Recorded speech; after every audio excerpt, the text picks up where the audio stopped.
ñu ngi leen di nuyu di leen jaajëfal yéen ñuy suivre chaîne bii di Xalaat TV jàngatu tay bi nag intervention bu leen di dégtal la avant ñuy ñëwaat ci ni mu gën a yaatu ci mbiru vaccin yi intervention boo xamante nii docteur Babacar Niang moo ko def ci danger yi nekk ci vaccin yi mais itam corona business bi nga xamante ni moo xew Sénégal ndax ci intervention mi ngi leeral que ni matériel yi nga xamante nii waa kër docteur ñu ngi koy jëfandikoo ngir xeex Covid bi doomi ministère yi ñoo koy jënd di leen ko jaay.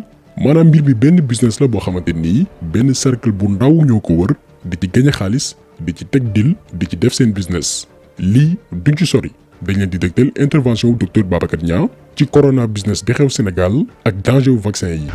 Il y a pas de vaccin bi. Il y a au moins 3 vaccins. Oui, il y a énormément de vaccins. yi justement. vaccin yi ni ko maître waxee nag on a été formaté par les Français. On s'est allié avec les Européens. Donc il y a le vaccin européen que toute l'Afrique connaît. Donc c'est devenu une guerre froide. Cette santé-là. Non seulement il y avait du business, mais c'est devenu une question de pouvoir aussi. Russie ñoo jëkk a génne vaccin. Président bi vacciné wu vacciné doomam. Loolu la ñu wax ne sax bu ñëwee defe naa Macky moo war a jëkk a vacciné wu wax doomam. am na ñu ko wax Sénégal ñu ne ku jëkk andi vaccin bi fii yaa koy jëkk a vacciné wu. Le président russe a pris, il s'est vacciné, il a vacciné sa fille. Silence total, je crois que c'était au mois de août wala le mois de kii. Alors ñële di daw na kërti kërti. Les Chinois nag moom mosuñu dégg seen bopp sax dafa naa ñu est-ce que jëkkuñu génne. dafa naa les Chinois ñoo jëkk a génne vaccin kenn déggu man vaccin wu chinois yi sax maa ngi ko dégg y a même pas 2 mois. Donc ce qui fait que maintenant depuis quelque temps nag le vaccin européen le vaccin de nos. mais Raoul professeur Raoul d'accord ci vaccin européen bi de. Oui d'accord kenn d'accord ci. Le professeur Raoul de Marseille. ma koy gàttalee rek moi j'ai été étudiant dans une faculté. qui faisait un vaccin ici au Sénégal. En France. ñu ne def leen liste ñi bëgg a dem. Participer à cette vaccination-là. Il devait y avoir un Français et un Sénégalais qu'on prenait à Dakar. Ñu ànd à Fatick sinon sunu mbokk séeréer yi ci ñoom lañ ko vacciné. bi ma demee ba nekk ci liste bi positionné en France waa ji xool ma xoolaat ma ne ma tu es Sénégalais ma ne ko oui mu ne ma tu sais que tu peux pas partir. ma ne ko mais vous avez demandé un étudiant de la fac wala vous avez demandé un Français. lan moo la lu woon ci vaccin yooyu. secret yi yemoon ci vaccin boobu. vaccin boobu xam ngeen ko mooy l'hépatite virale B. bi ñu defee première vaccin yi ba jaay ko dégg nga mas ngeen dégg sclérose en plaques. Sclérose en plaques c'est une maladie même qu'on disait qui n'existe pas en Afrique tellement honnête mais bi vaccin boobu dawee ñun ñuy vacciner ñii seen loxo di paralysé mais ñu naan ndogalu yàlla mais bi ñu vacciner 2 ou 3 Français ñu am la même chose on a fait les recherches et on a trouvé que ce vaccin-là entraînait la sclérose en plaques ñu retiré ko dem liggéeyaat ko bon léegi ñu ngi koy jaay bon mais il a perdu son aura.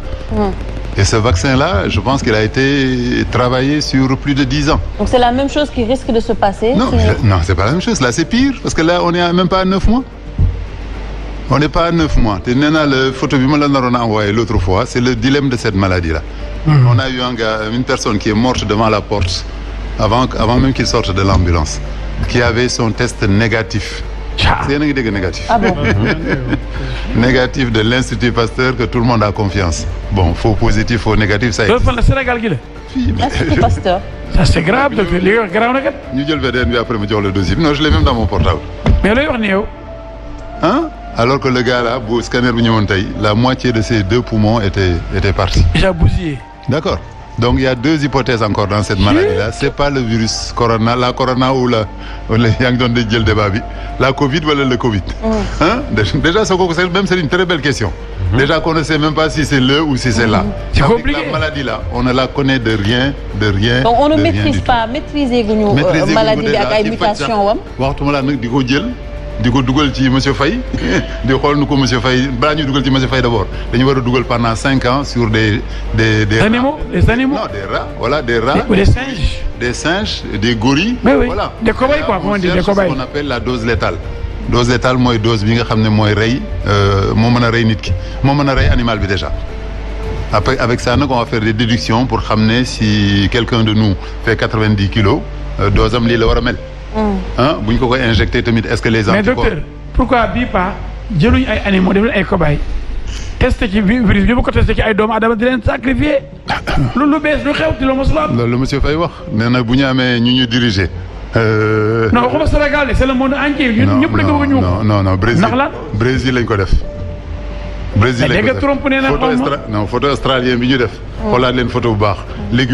l'aiguille encore son bouchon dañu wane benn ministre australien ñu koy piqûre mais dindiwuñu aiguille bi affaire bi duggul c'est comme au cinéma quand on te fait une piqûre. donc c'est dans ce sens que vous avez dit que doo vacciner mais Macron nee na am na 100 millions doses ñu war a joxe 100 millions. waaw kan la ko jox. kan la ko jox. nee na français yi. français yi. Ce qui s'est passé en 3 jours là.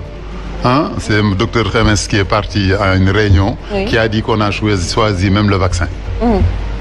Et que les commandes étaient en cours. Abdoulaye Diouf Sarr, heureusement, le lendemain, bon, il y a eu un débat quand même assez sérieux dans certaines télévisions. Le lendemain, bon, il a eu des échos. Et il a carrément contrecarré ce que son directeur médical a dit. Et l'autre, comment dire? Pour vous dire qu'on ne connaît pas encore, on ne connaît pas la maladie, on ne connaît pas qui veut nous imposer la maladie, mais il y a quelque chose qui se passe. La ñàkk paxe ngeen ñëw ñu jëme leen defal ñun lii ñu xala commencé jàng parce que ñun tamit amuleen war na confiance ñun sax parce que ñun xamaguñu feebar ku ñëw tey ne ma docteur faj ma gëmma bëtam ne may jël samay corticoïdes di def fii di làmbatu actuellement on utilise 4 médicaments ñaari antibiotiques benn corticoïde ak ay vitamine C d'accord mais on ne sait pas virus yàgg nañu bind virus antibiotique mënalu ko dara. Bon après am ñu dawal hypothèse ne virus bi day déclencher benn microbe bu tudd bactéria portela bon hypothèse yi du jeex tey bu ñu la joxee benn article de médecine bu ñu doon wax ne moom nga war a lire pour xam fu feebaru jëm mais doo ci génn alors que kooku y avait des scientifiques qui normalement qu'on puisse avoir confiance mais crise de la confiance elle est partout gis nga ce qui s'est passé en France avec le professeur là. Donc et ça continue bu ñu demoon tey Amérique dégg naa Trump ci boppam il est au milieu de la discussion donc amaguñu objectif une visée commune contre un petit virus. Et on s'est rendu compte en plus que des intérêts multi c'est pas multinational wala multi xaw ma lan ban moo sax la ñuy amee qui sont là bon on appelle ça la big pharma donc ils sont là c'est les grandes multinationales et ils attendent la faille pour se placer mais nag il faut bu leen fàtte tamit OMS c'est un enjeu politique c'est un politique à grande échelle c'est des gens qui sont nommés par des lobbies et des trichements des États gis ngeen bii ko Trump ne ko yow da nga fa nga féete côté chinois yi dafa retirer xaalisam ne ko tu vas voir tu vas couler et c'est pas la première fois qu'on le fait dans une nation dans un organisme international am na moment yoo xam ne boo leen neexulee dañuy téye seen xaalis am na beneen dëkk bu ñu ko defoon la ñu retirer seen xaalis association boobu internationale boobu dellu ginnaaw donc ils sont très dépendants très dépendants donc deuxième débat bi mooy il faut pas que ñu bàyyi sunu santé aux mains de ces gens-là parce que mën naa la ça fait 34 ans que j'exerce OMS mosul changé dara ci sama dund wala sama façon de soigner mosuma dollil dara pour que tey ma mën a régler problème mu tension ou samay malade alors que vous avez vu même la différence bu événement international amee bu fekkee Europe la du ay bâche la ñuy jël de ay hôtel la ñuy jël dafa les sinistré bu nekkee ay africain nga gis ñu jël ay siwo di ci tabax di ci def ay buy ay buy di ko jox nit ñi doo am kuddu doo am fourchette donc vous voyez aussi que ces gens-là sont dépendants encore de ñi ñuy note donc ils sont en train d'obliger de continuer la même hégémonie sur les populations que nous sommes bu lu nekk boo ko joxee domaine am mën na dem bii ministre di ñëw di joxe ay chiffres ma ne ko chiffres yi du sa travail mais jox na ko monsieur professeur Ndiaye docteur Ndiaye la ko mujj jox kooku di wax joxe ay chiffres di jaale di joxe ay conseils moom mu war a toog bureau mu xool nu mu mën a gisewaat de loin le problème et puis jël ko vraiment en main et aller chercher toutes les compétences pour que on puisse aller loin man bi ñu nekkee 1% defe naa foofu la ñu waroon a gën a retroucher les manches. voilà mais comme ni ngeen ko waxee tàcc bi dafa ñëw. dëkk bi di wax ak sabaru bi ñëw. man nag léegi Sénégal man li ma leen yéene mooy ndëpp xaw ma ndax xam ngeen lan mooy ndëpp. Mor Mbaye doon na ko wax il faut un ndëpp national parce que dëkk bi daa bëri dox de. il faut nga commencer xam sa problème bi nga am nga oo ñëpp say mbokk yëpp pour ñu jàppale la parce que ndëpp c'est ça la réalité ndëpp da ngay am sa ndëpp bu ñu koy def du kenn moo koy def c'est toute la famille tous les parents tous les amis qui viennent ñu jàppale la donc je pense qu'au Sénégal foofu la ñu toll il y a un moment où on doit mettre là le corona au milieu ñëpp ñëw ñu xool lu ñu mën a def ñëpp ñëw ñu xool mais ñu ngi gis ne que yaa ngi doon wax ne que peut-être par rapport ak gestes yu ñu jël par rapport ak li ñu teg tey jii pour xeex coronavirus est-ce que c'est suffisant yow da nga jàpp ne que peut-être dañoo waroon dem plus loin retour peut-être ci. teguñu dara deuxième vague bi. teguñu dara. respect des mesures barrières dañu tàngal bool bi. dañu tàngal dañu jël ceeb bi tàngalaat ko bëgg ko teg kan moo koy lekk nag. bon concrètement lan lañu waroon def actuellement. concrètement déjà waruñu woon toll fii vraiment on a eu l'exception africaine contrairement à ce que l'OMS même bi nga xam ne ñëpp si la ñu yaakaar pour génn ñu ci ils ont faussé dañu waxoon ne tey ñun ñëpp dañu fi toog mu la moitié là on serait plus là on serait enterré woon ñu ay camions frigorifiques en Amérique ñuy jël ay nit di leen ci dugal jël ay sac di ko tegle loolu la ñu wan ne ñu loolu bés bu ñëwee Afrique te kan moo ko wax ki nga xam ne moom la ñu gën a yaakaar léegi sur la santé au niveau mondial kooku bu demee wax loolu mais ñun dañu am chance lu tax dawuñu sax man je me disais bi mu ñu waxee loolu ku nekk waroon na jël tànkam commencé daw xam fu mu làqu ji mais heureusement on a retroussé les manches et on s'est battu et je pense qu'on est arrivé à un résultat qui était bien mais nag on est encore trop dépendant tant que dégguñu ne France am na lu fa xew fii du ñu def dara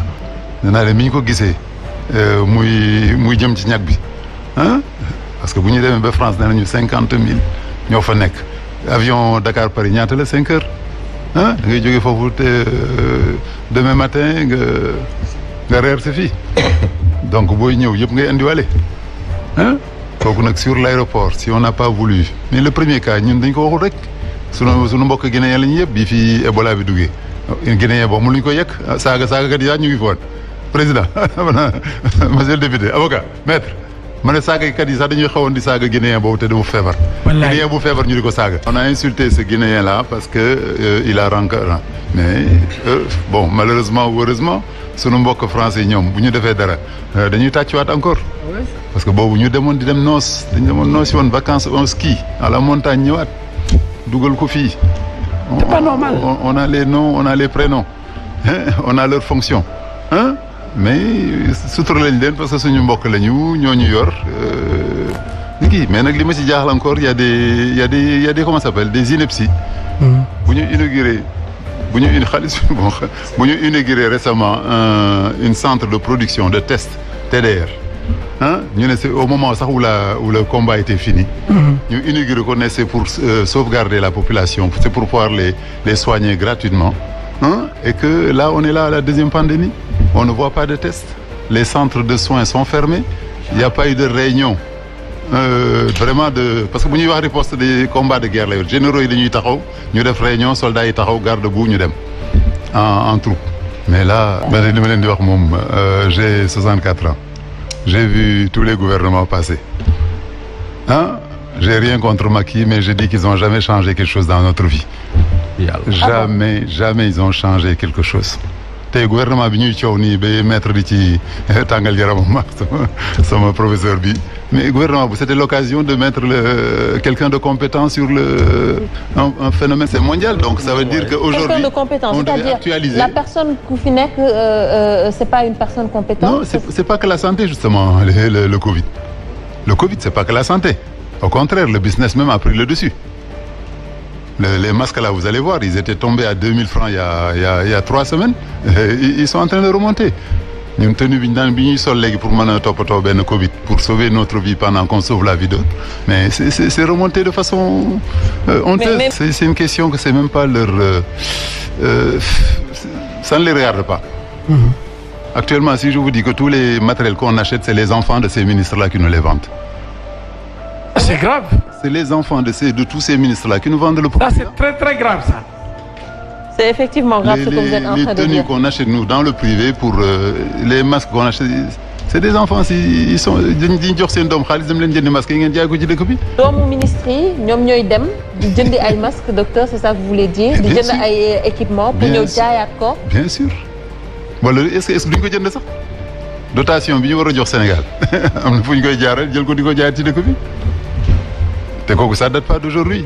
et l'État ne fait rien. de Adrien Diop bii gaañu nekkoon le premier professeur de médecine son fils on a été ensemble mais nee na ma guddi 2 heures du matin la camion di gaaree seen buntu kër papa ji jóg signé papier bi oto bi dem oto bi di jubal hôpital am na feneen fu muy dem. te ça date pas d'aujourd'hui ça je vous dis ça date de quand j'étais étudiant de truc donc léegi est-ce qu'il y a même un magasin dans les hôpitaux j'ai même l'impression que dans la pharmacie il y a pas de magasin. xam nga day am magasin normalement nga prévoir si demain le palu vient est-ce qu'il faut augmenter les moustiquaires wala yooyu mais yooyu amul donc le plan aujourd'hui bu ñu ne la ñaati masque le gouvernement bi denc s'il propose de porter des masques s'il oblige les enfants de porter des masques et qu'il leur donne pas est-ce qu'on a un stock de masques est-ce que maintenant qu'on a su que le masque était important était stratégique et même un plan de guerre est-ce qu'on a un stock de masques aujourd'hui au Sénégal donc loolu nag ne la wax ne cette la logistique à mettre c'est pas une question de ministre de la santé c'est une question d'un général d'un commercial et d'un exportateur d'un importateur pour que au moins qu'on sache aujourd'hui où est-ce qu'on peut trouver les masques fan la masques yi gën a yomb tey mais xamuñ ko